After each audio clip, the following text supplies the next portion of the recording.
Prime Minister, closer to home, you led the charge over the weekend to stop Andy Burnham running for Parliament. You argued the case. You personally voted against him at the National Executive Committee. Many MPs are furious about this. One MP called you cowardly.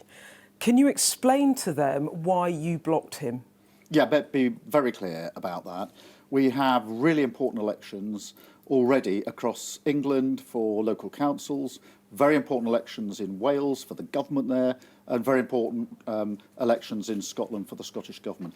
That will affect millions of people, and we're out campaigning on the cost of living. And they're very important elections. We need all of our focus on those elections.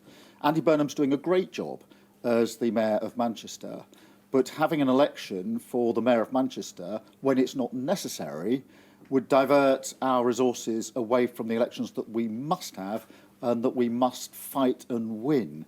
And resources, whether that's money or people, need to be focused on the elections that we must have, not elections that we don't have to have. And that was the basis of the NEC decision. A lot of your MPs are really upset with you. They think it's cowardly. They think you're running scared because you're worried about a leadership challenge.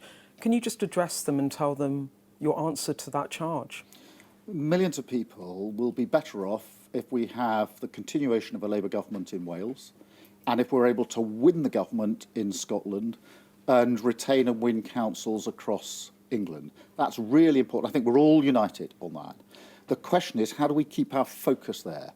And if we introduce elections that we don't need to have in Manchester, that would take money from the party, resource, campaigning, that won't otherwise go to Wales and Scotland and the elections that we do have. And I think for the party, they know that for millions of people, we have the opportunity to improve their lives in these elections, and we all need to be focused on that. Prime Minister, but it's not just about that. Please level with them, because it's not just about that. It's also about the political drama that this is causing around a potential leadership challenge, isn't it? Let's just have it out and answer that question, please. Well, the rule that we introduced in relation to these situations was introduced by the Labour Party 2 years ago.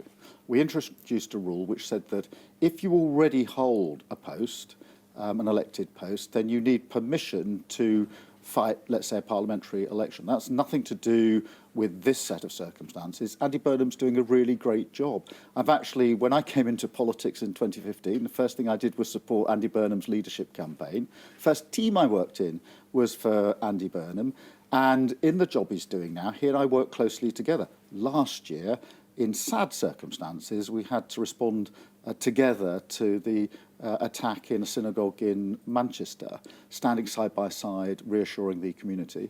This year, with the Northern Powerhouse Rail, we're working together to deliver something that matters to Andy Burnham, to the region, to millions of people. And so there's no question of me and Andy not working very well together. He's doing an excellent job.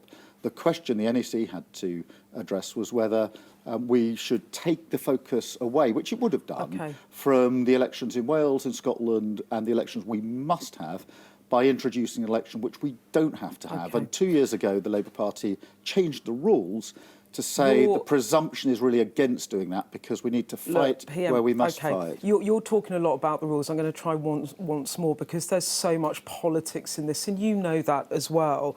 MPs are talking about a challenge to your leadership, not because they don't necessarily like you personally or appreciate the fact you won the last election.